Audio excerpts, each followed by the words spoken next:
Well, today is the day that I find out whether or not I get a check from the Postal Service. So let's get in the sports car and find out. Okay, it's not really a sports car, it's a golf cart.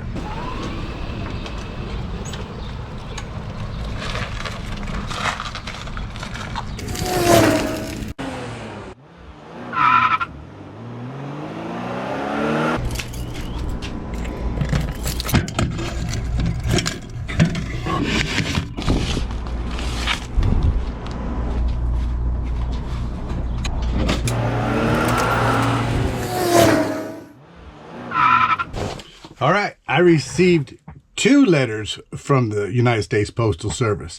And as you can see, I've already opened them up because I wanted to make sure that what was in there was in there. I bet a lot of you are even asking, why am I getting a check from the United States Postal System? Well, if you are a subscriber to the channel, you would know because you saw my last video what this is entailing. But for those of you that aren't subscribed, I'm not going to hold it against you. I'm going to tell you exactly what it is by showing you on the computer screen. So as you can see, I had a gold necklace. I sold this necklace at an auction on eBay on May 8th is when I listed it for 99 cents, and it sold on May 9th for $127.50 at 13 bids. Now, I was really happy that this sold for $127.50. And you're probably wondering, why am I happy? 2 reasons. The first reason is I picked up this necklace in a bag of costume jewelry I picked up from the thrift store. I paid $5 for this bag of costume jewelry, and this was inside of it. So that's profit right there. The other reason it only sold for $127.50 is because that's about scrap value. And a lot of people buy gold on eBay at scrap value prices, unless there's something unique or has gemstones or something like that. It weighed 2.18 grams. You see these 2 large paper clips? That's about the weight of that necklace. In fact, these 2 large paper clips probably weigh slightly more than that necklace did. So as you can see, 18 karat yellow gold necklace, 2.18 grams. Wear or scrap, stamped $7.50. Not bad, $127.50 on a $5 costume bag of jewelry from the thrift shop. All right, so this was the first letter that I got from the post office. Let's read what it says. Now, I've redacted some of it so that way some of the information is left out, but I'll read you what's in the square box. It says, "Dear Roy, this letter is response to the insurance claim referenced above. Based on our investigation, your claim has been approved. Yes. However, it has been paid at a lesser amount than requested as indicated here." Now, let me explain.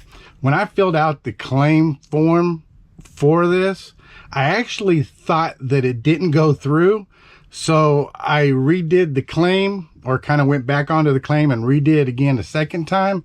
And when I did it a second time, when I finalized it, it actually looked like 2 claims for the same thing. So I understand this is why it's a lesser amount. Now, the big story, that package, oh my gosh, it has been on a journey and it's been delivered. To give you a better understanding of the journey that this gold necklace took, we're starting down here in Mission, Texas, down here by the Rio Grande River and border of Mexico, down at the southern tip of Texas. So on May 9th, I sent this package to the post office. So the package left Mission, Texas on May 9th and slowly made its journey to Rutherford, New Jersey, where it arrived on May 14th. Now that's where things get a little interesting, because I didn't know until the buyer sent me a message saying that their package hasn't been delivered for 10 days. So I looked on the UPS website and it just showed out for delivery for 10 days. I talked to the post office. I called them. I went to the post office. I looked it up. They did the tracking number, everything. They even gave me some false information, which I found out later. It ended up being that it was lost. So I ended up filing a claim.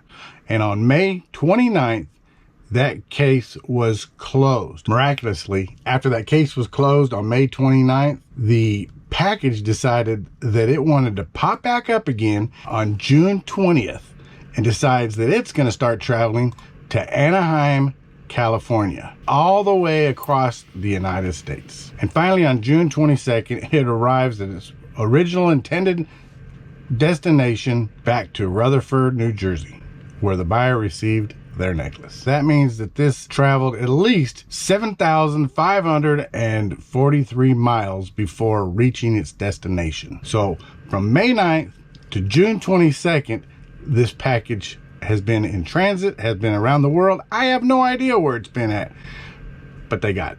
So this is the part of the video that you've all been waiting for, the check. How much did the United States Postal Service pay me for losing my gold necklace in the first place? Well, I failed to get insurance when I mailed this gold necklace, which is something I never do, but I forgot to do it. However, under the United States Postal Service guidelines, Ground Advantage items are covered up to $100. So how much did I get in my check? Let me cover this up so you can't see all the information, but there it is, $104.19. So at least I got $104.19 back out of the deal. I'm happy with that. Well, I hope you liked today's video, and if you did, then be sure to catch the first part of this video, which I'll put right up here. Everyone take care, be safe, be kind to one another, and have a great day. Bye-bye.